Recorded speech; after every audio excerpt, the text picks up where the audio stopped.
સ્વાગત છે। વડોદરા ખાતે નિર્માણ પામેલા નવનિર્મિત સરદાર ધામ ભવન 3નું લોકાર્પણ આગામી 11 મેના રોજ વડાપ્રધાન નરેન્દ્ર મોદીના વરદ હસ્તે કરવામાં આવશે। આ ભવન પાટીદાર સમાજ અને રાજ્યના યુવાનોના વિકાસ માટે એક મહત્વપૂર્ણ સીમાચિહ્ન સાબિત થશે। અહીં લોકાર્પણ, અભિવાદન અને સન્માનનો સમન્વય જોવા મળશે। વડોદરા ખાતે આ સંકુલના લોકાર્પણને લઈ અમદાવાદ સરદારધામ ખાતે પત્રકારોને વિશેષ માહિતી આપવામાં આવી હતી, જેમાં ગોરધનભાઈ ઝડફિયા લોકાર્પણ ઇન્ચાર્જ વડોદરા, ગાગાજી સુતરિયા પ્રમુખ સેવક, દુષ્યંત પટેલ ઉપપ્રમુખ વડોદરા ઝોન અને નટુભાઈ પટેલ ઉપપ્રમુખ ઉપસ્થિત રહ્યા હતા। આ ભવનની વિશેષતાની વાત કરીએ તો તે આશરે 150 કરોડના ખર્ચે તૈયાર થયેલું છે। તેનું કુલ બાંધકામ 4,75,000 સ્ક્વેર ફીટ વિસ્તારમાં ફેલાયેલું છે।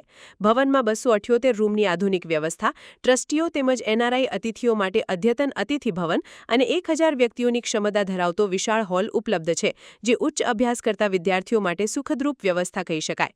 આ લોકાર્પણ સમારોહમાં ગુજરાતના મુખ્યમંત્રી ભૂપેન્દ્રભાઈ પટેલ, ગૃહમંત્રી હર્ષ સંઘવી, પાટીદાર સંસ્થાના અગ્રણીઓ અને અન્ય મહાનુભાવો વિશેષ ઉપસ્થિત રહેશે। આ કેન્દ્ર યુવાનોને રોજગારી અને સક્ષમ કારકિર્દી તરફ આગળ વધારવામાં મદદરૂપ બનશે।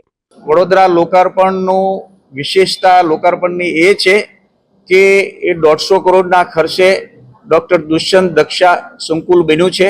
એમાં 2000 દીકરા દીકરીઓ રહેશે। સમય સાથે યુવા શક્તિના સર્વાંગી વિકાસ માટે અલગ અલગ પ્રકારની એમને ઉપયોગી વેપાર, ઉદ્યોગ, નોકરી ક્ષેત્રે આગળ વધવા માટે જીપીએસસી, યુપીએસસી, સ્કિલ ડેવલપમેન્ટ, આઈ હબ, સ્પોર્ટ્સ એકેડમી, વિવિધ પ્રકારની 20 જેટલી એકેડમીઓ છે।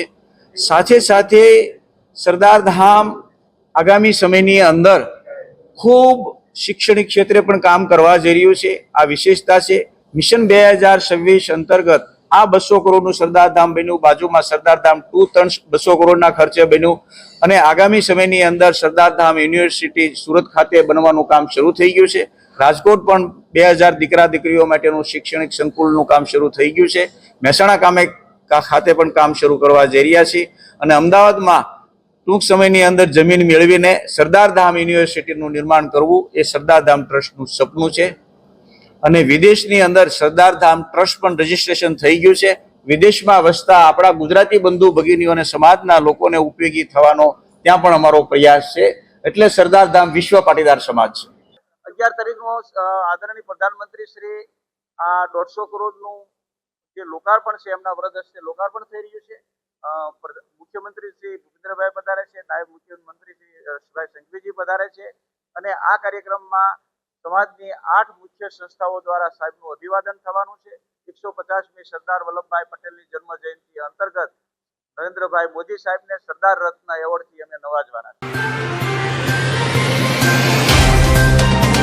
तो व्हाट्सएप, ट्विटर, फेसबुक, इंस्टा जहाँ भी आपका अकाउंट है, इसे शेयर बटन के द्वारा वहाँ पर शेयर करें।